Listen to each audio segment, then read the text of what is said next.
In this video, the latest Mecpow G5 Chuck Rotary Roller. If you're interested in this one, stick around and watch till the end. I will show you what's included in the kit. I will connect it to my X5 laser and I will do some test engravings with it to see how it handles.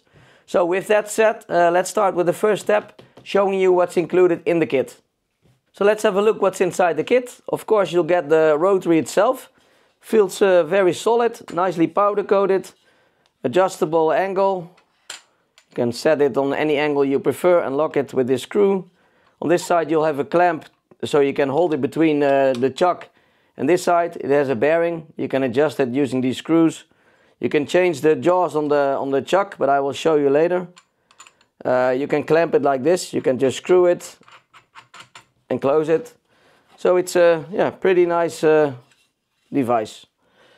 So let's have a look what's inside the kit. Let me open it. Of course you'll have a manual, user manual. There's some screws inside for the legs. You can raise your laser to accommodate for the rotary roller. So these screws are included. And a little ruler, because you can measure the circumference of the object you want to engrave. There's some different jaws with it. You have a set of these and also a set of metal pins. You can add this to the chuck and maybe clamp a little ring or a round object like a ball. So that's where these are for. Then you have a cable set, or at least two cable sets. One is for the Mecpow, so you can connect it to your Mecpow laser, and one is for other brands, so you have more options. So you're not only limited to Mecpow laser. There's a screwdriver included. You can use this to add the legs and also to remove the cover. I will show you later in the video why this is necessary. And then we have some feet included. Let me see if I can take it out. Yes. Yes, the box is empty. I will throw it away. You have 4 legs included with the kit.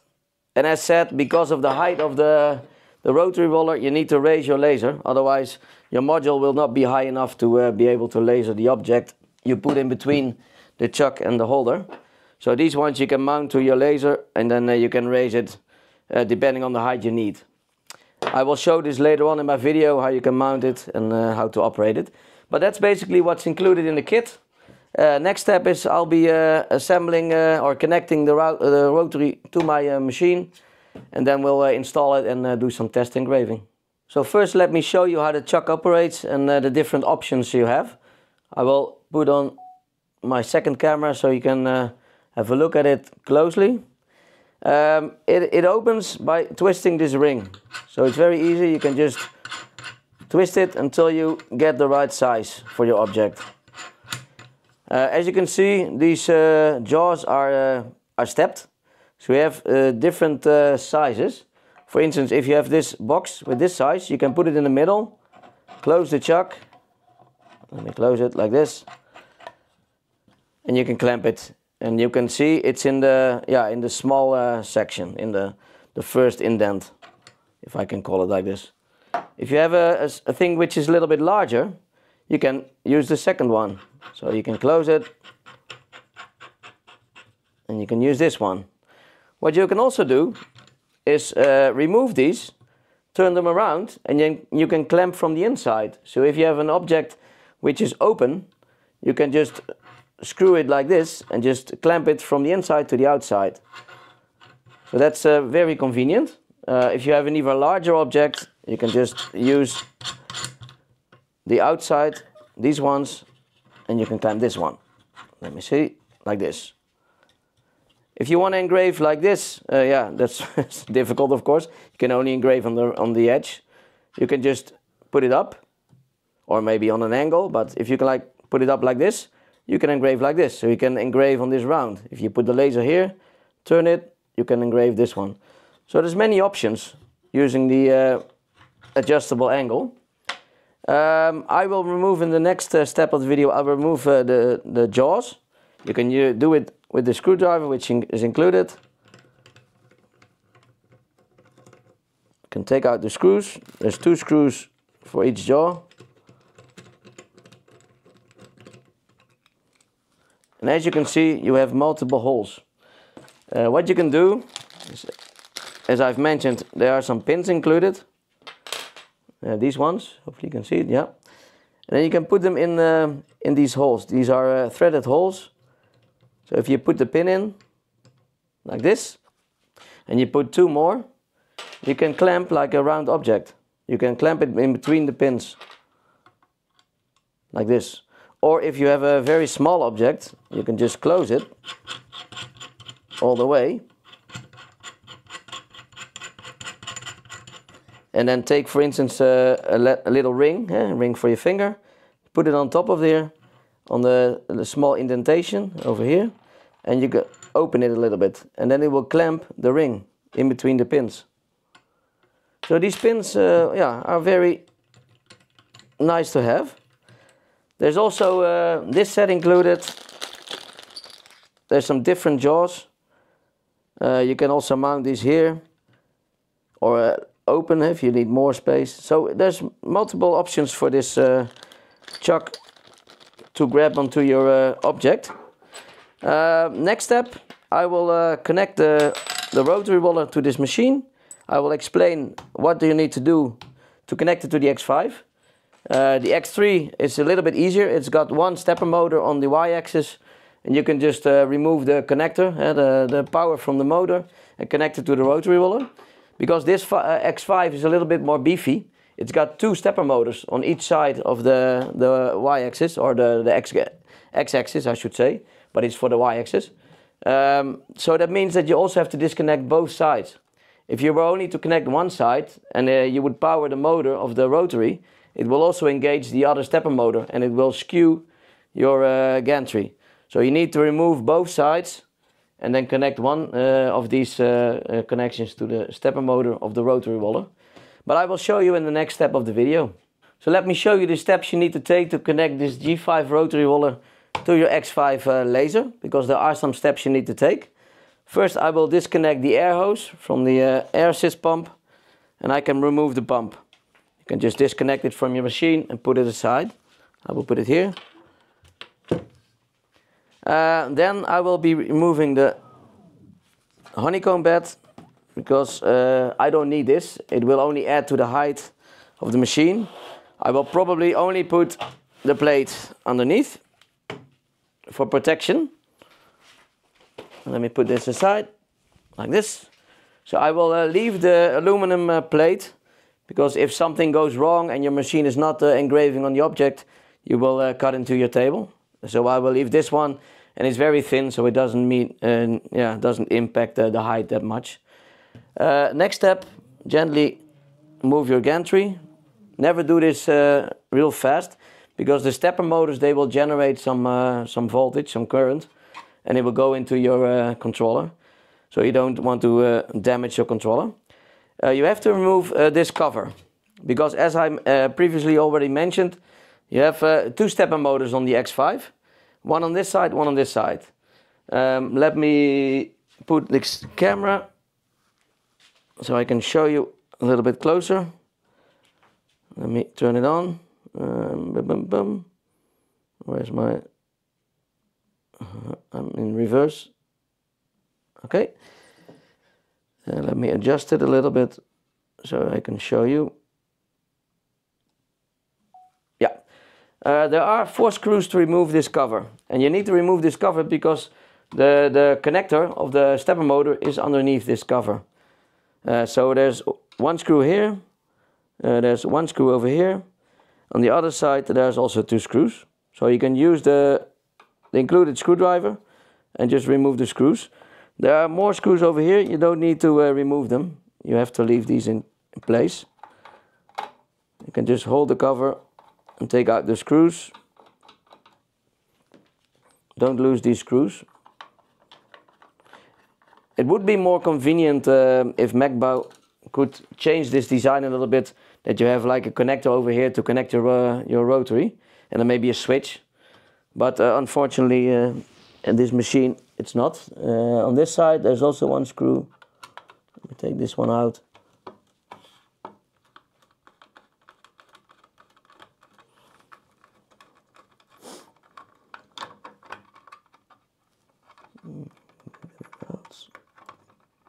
There's small screws, and there's one screw over here, just a little bit above the wheel. Let me move my camera a little bit. Hopefully you can see it. Let me see if you can see it. Let me focus. And here, just above the wheel, there's the last screw. Just take it out and see if I can whip out the screw. Yeah. So that's the fourth screw. As you can see, the cover will come loose, and that's why I disconnected the hose, because you need to take it out.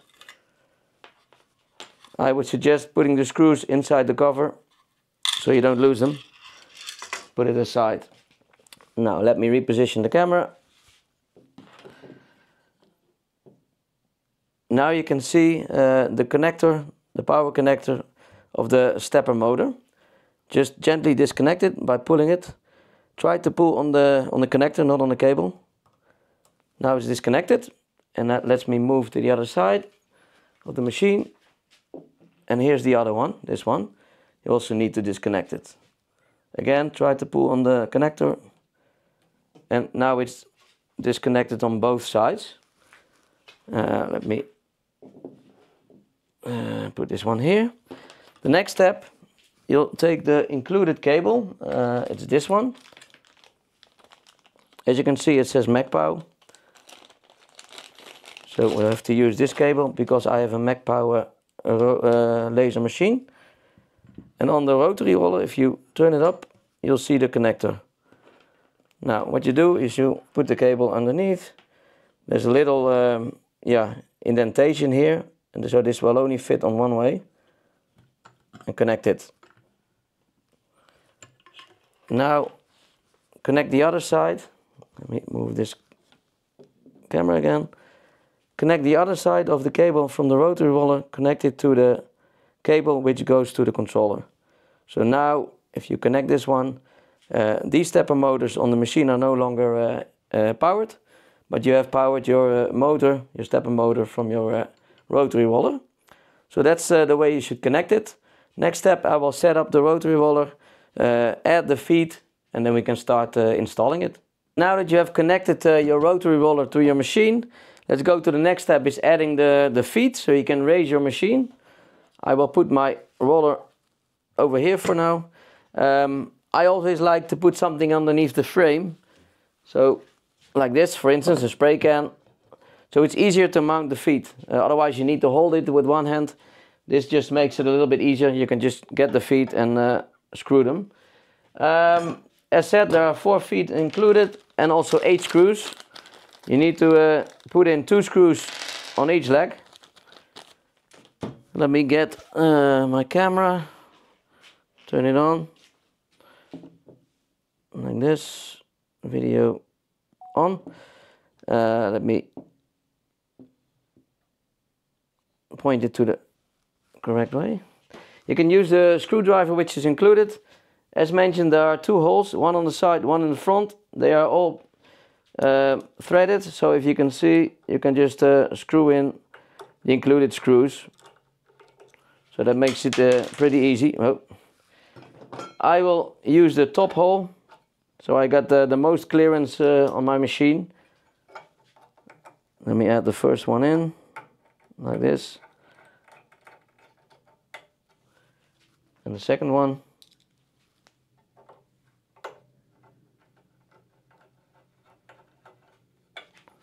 Just screw them tight.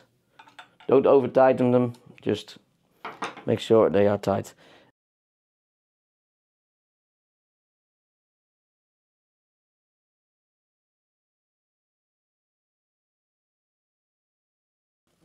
Now the machine is high enough to support the rotary roller. If you needed to have it lower, you can do so. This one you can lower a little bit. You need to see if you can reach your desired object. But that's basically it. You can adjust the legs. If you need it to have a little bit lower, you can just use different holes. but I think I should be able to manage like this. I can lower like here, and I now should be able to get it working.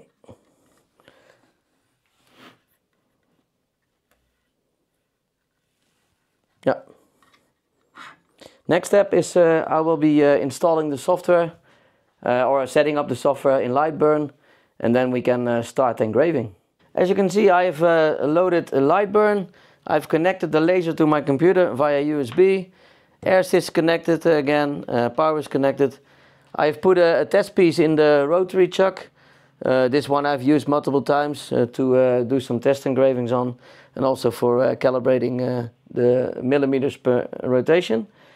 There are some things you need to do in LightBurn. First, I would suggest that you go to Settings and then Enable Show Rotary Enable on main window. What this does is you have here, you will get an option to enable and disable your rotary. That makes it more convenient. Next step is go to Edit, and then Device Settings, and I will disable the Auto Home at Startup. Because when the rotary roller is enabled, I don't want to have the machine, when I turn it on, going to the home position. I want to have the laser head stay in position where it was. Then I go to Edit Machine Settings. For this you need to turn on the machine because he needs to read out the values from the controller. I will press read and you can see it's reading out the settings.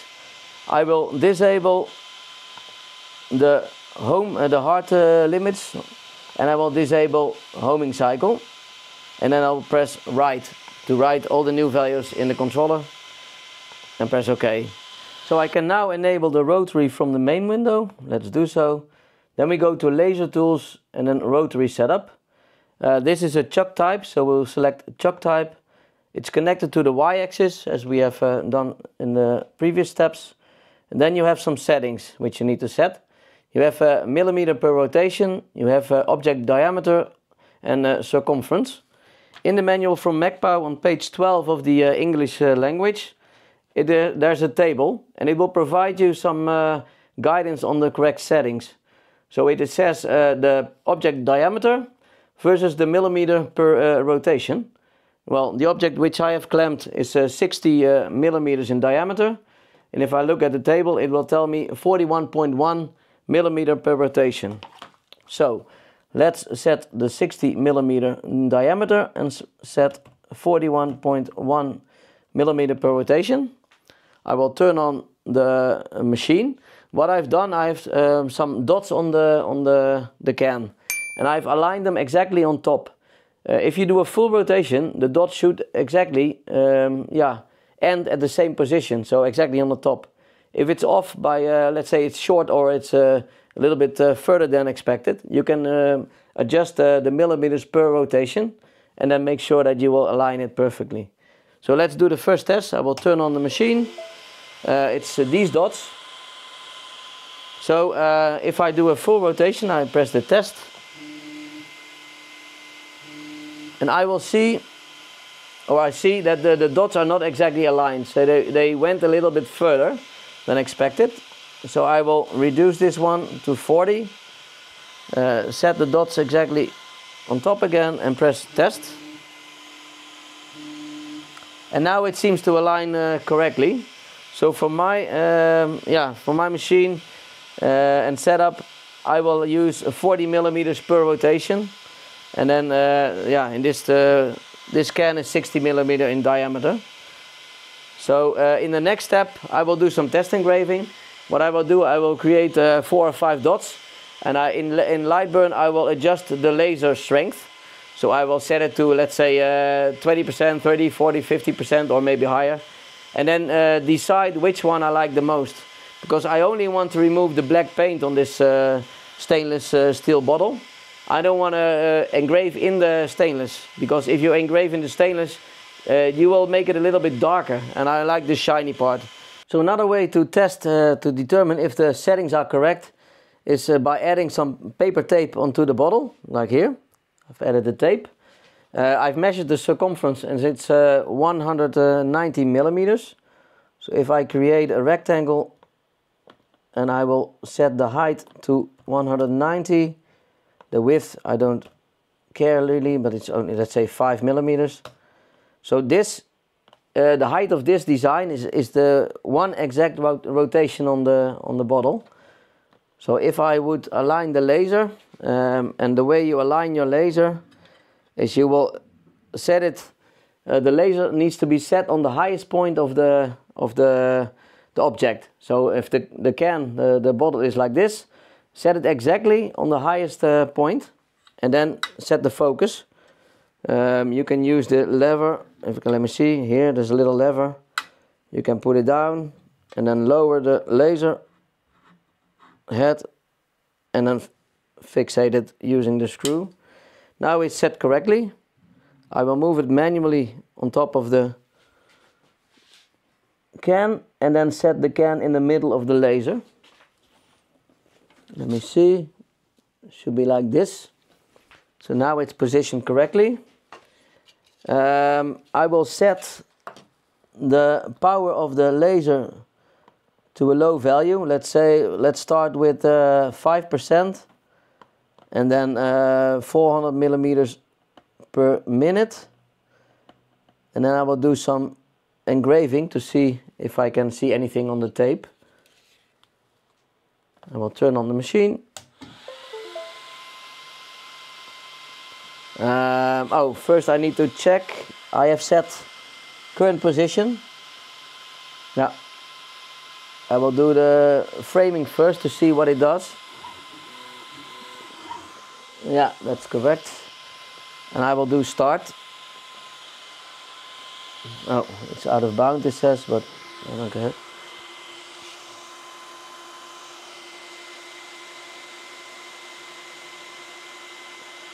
And then we can see the line should match exactly, because if you engrave one side and it goes around and then the other side, it should exactly line up.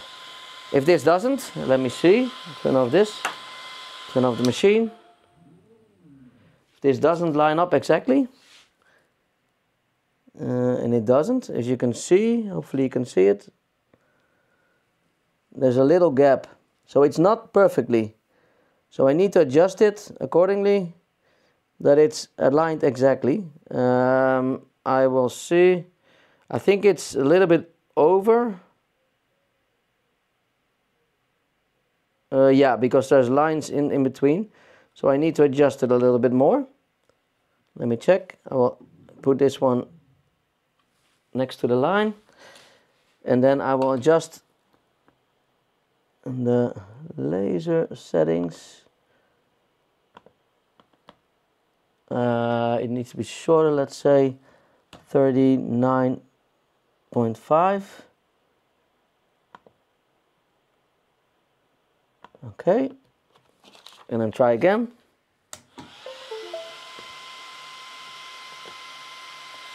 Let me set this one correctly. Like this. Yes.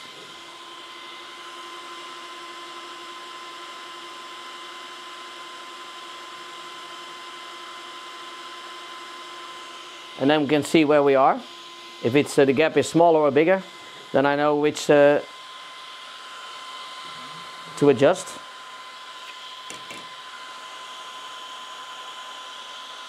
Hopefully you can see it. This was the first one. So it was a gap about 2-3 millimeters. And now this one is a lot better.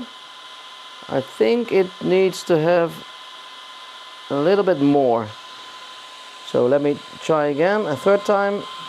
Add the laser to the correct position. And then adjust it. Rotary setup. 0.6. Starts. Turn on Monday.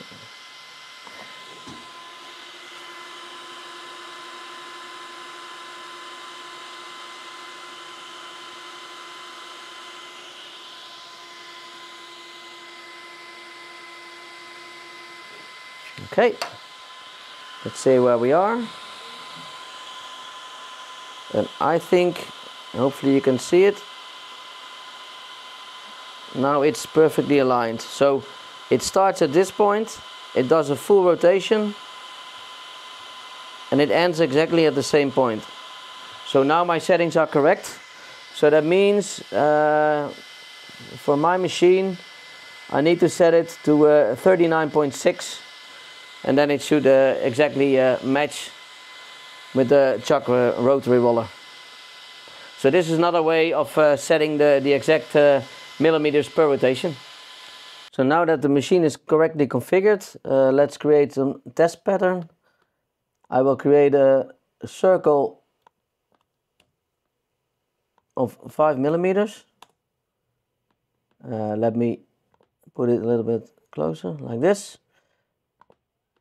And then lock this in place. I will select it and then do a pattern. I want to do 5 in a row, and then the spacing I want a little bit closer, this one, like this. So now I have 5 circles, and I want to give each circle, I want to give a different color, so I can set the strength of the laser for each circle. Let's do that. So the first one is black, the second one, let me ungroup them. The second one I will create a blue, a third one red, fourth will be green, and the fifth yellow. So I can set the first one I will set to 400 millimeters a minute, and I will do let's say 5%. Then the next one I will do also 400 millimeters a minute, and I will do it 10%. Then the next one 400. No, let's do 700. Let's make it a little bit faster, because otherwise I have to wait too long. This one also 700. And then I will start not with 5 but with 10.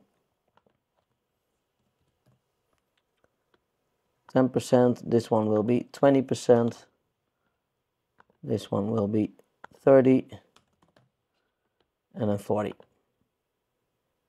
This is a 33 watt laser, so it's pretty powerful. So now my first circle is 10%, 20, 30, 40, and 50. It's all 700 millimeters a minute.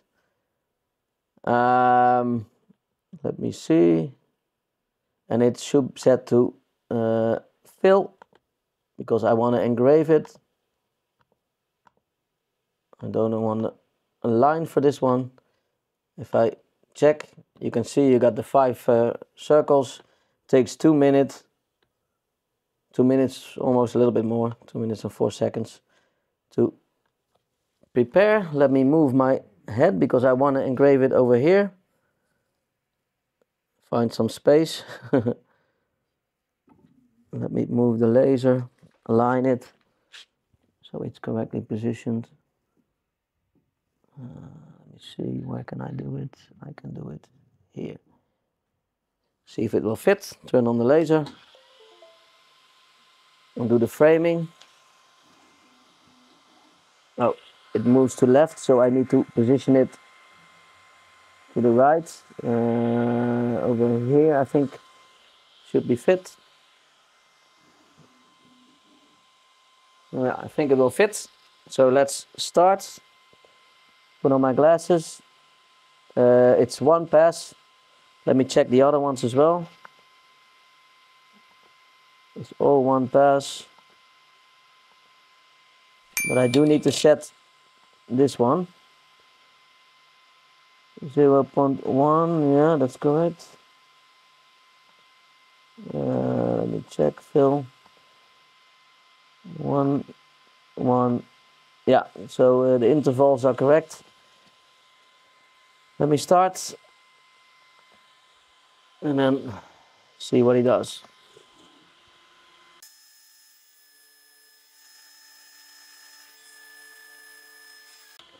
I always set the air assist on. I have it on low setting, but even if I do the engrave, I will set it on, because it reduces the amount of smoke that can get onto your lens. That's why I turn it on.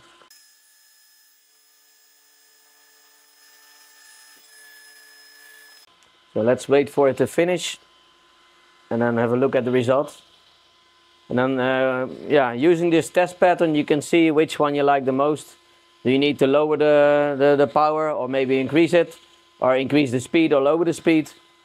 So it's an easy way to determine the correct setting.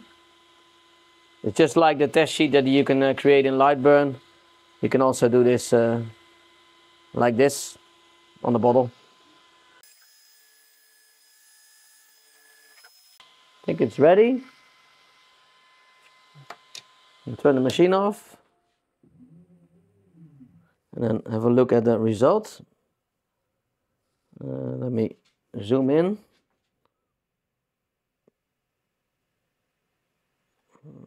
Like this. Here you can see the difference. Oh, this is a little bit lighter. And this one I like the most. So that's the second one. And there seems to be one set online. Yeah. Okay, because you can clearly see this one is not engraved. So I have an incorrect setting. I put it online so you can only see this one. So I like this one or this one. This one seems to be very shiny, but you cannot see it because it's a line. So I need to redo the test. And this one is better. You see, these ones are much darker. So I'm not sure if you can see it correctly because of the light. So what I'm going to do, I'm going to test these two. So this one, that is 30%, and the other one is 20%. So I will test lower values. I will set the laser back in position. Let me see if I can do like this. Then I will remove some of the round circles. I will only leave the ones that I like most. This one I will set to fill. And then do another test. Turn the laser on and press start. See what he does.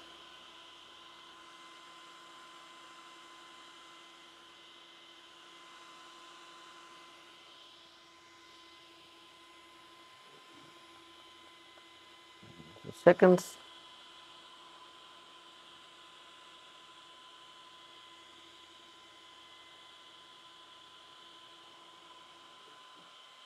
Okay, it's done. I'm going to turn it off again.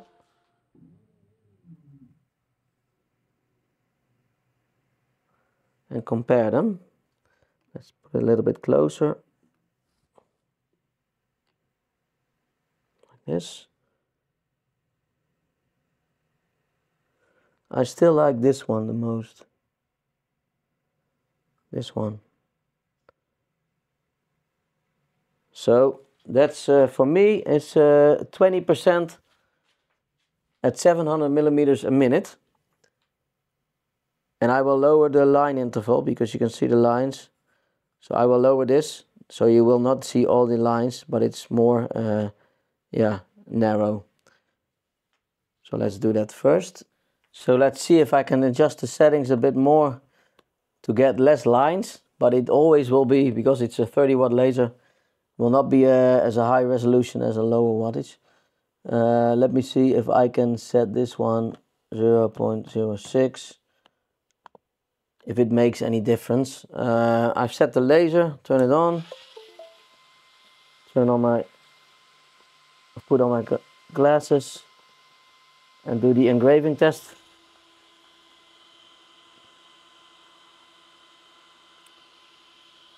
Also make sure that you will not touch your chuck, so that you will watch out during your design.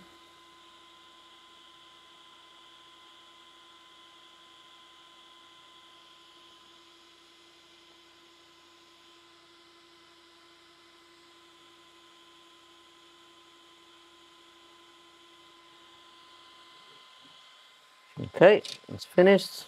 Turn this one off. Remove the laser head. And let me see, I think, yeah, I can reduce the power a little bit now, I think, because it's getting a little bit darker.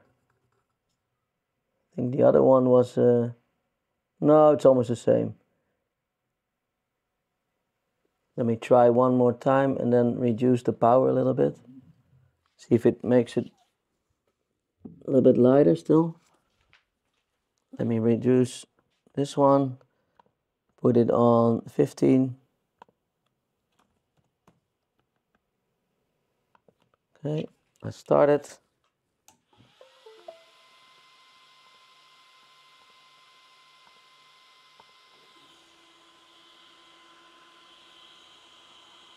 It's just a trial and error to see which one you like the most. And then once you have the perfect settings dialed in, then you can start your project.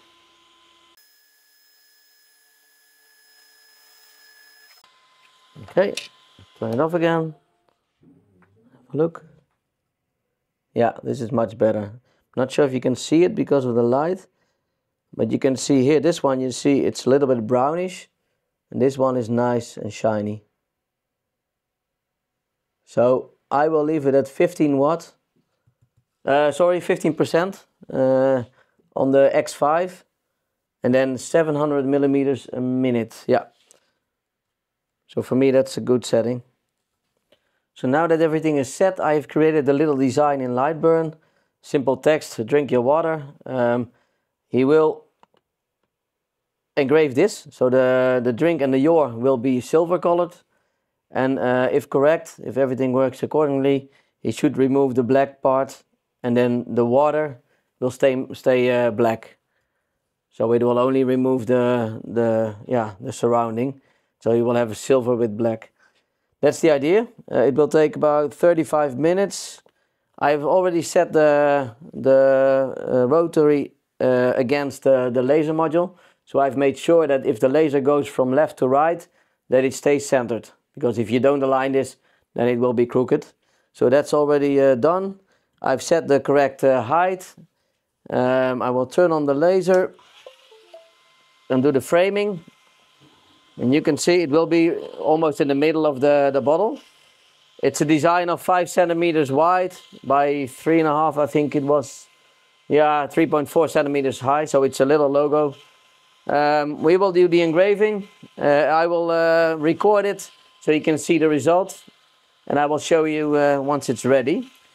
Let's start.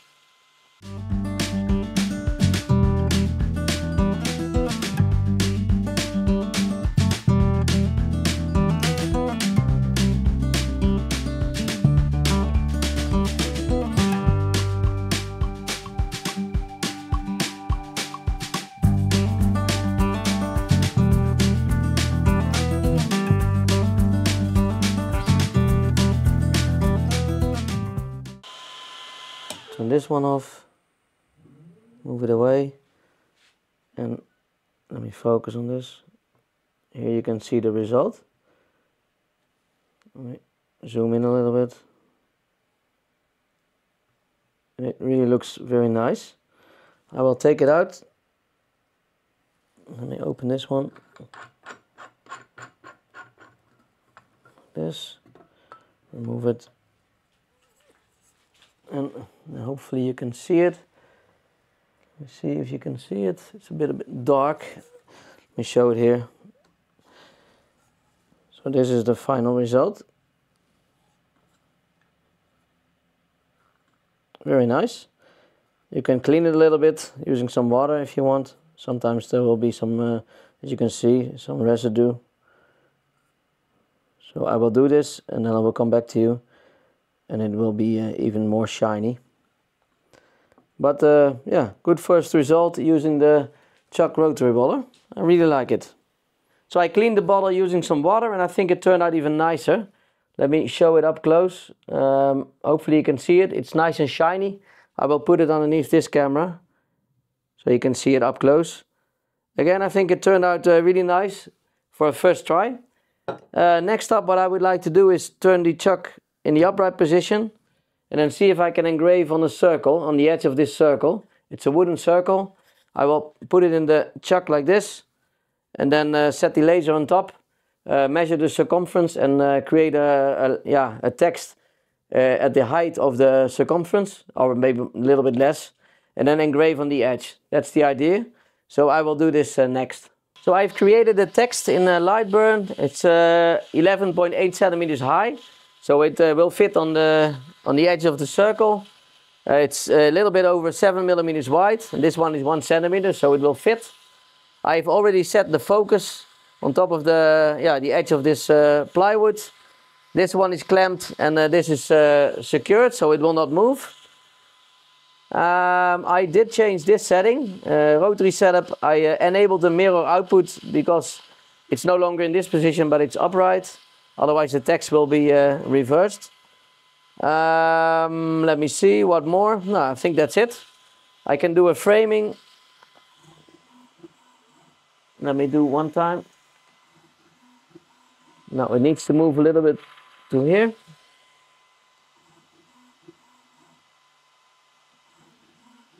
Yeah, I think that's correct. I will get a message again of out of bounds because I have set the current position instead of absolute coordinates. But I will ignore that, that's not an issue. So let me turn on my goggles, press start and start engraving. And we will see the results in, I think, over 3 minutes.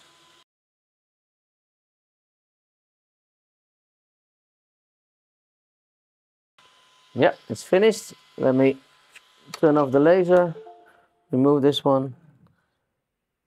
And then you can see, let me take it out. Remove this one. You can see you can easily engrave on the edge of a circle. As mentioned, I aligned it a little bit incorrect, but it's just an example. But this is how you can do this.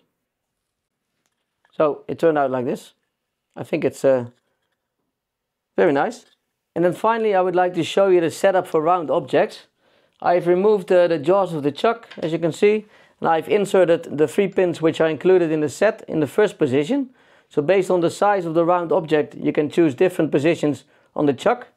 And then you can take an object like this ball and just clamp it in between and do the engraving like this. So it's a pretty easy setup. If you close the chuck all the way like this, and then let's say this is a ring you would like to engrave, you can just hook it onto the pins, open the chuck a little bit, and it will clamp from the inside out. Let me zoom in a little bit. And then you can easily engrave real small objects like a ring. So it's a really versatile machine. I like it a lot. It's well built. It's pretty solid. Also with the included accessories, you can do a lot of different things. Especially be able to change the angle on the setup. It's nice to have. You are limited in length though, because using a Chuck Rotary Roller, you need to clamp it in between the chuck and let's say the tailstock, just like a regular lathe. If you want to do taller objects like a baseball bat, I would suggest getting a regular rotary roller. Then you can extend beyond the roller and put a support underneath. But for things like I've shown in this video, it's a really nice addition to have, and I can really recommend it. I hope you enjoyed this video. If you liked it, please give it a thumbs up. Please consider subscribing to my channel. I would really appreciate it. And I hope to see you in the next video. Bye.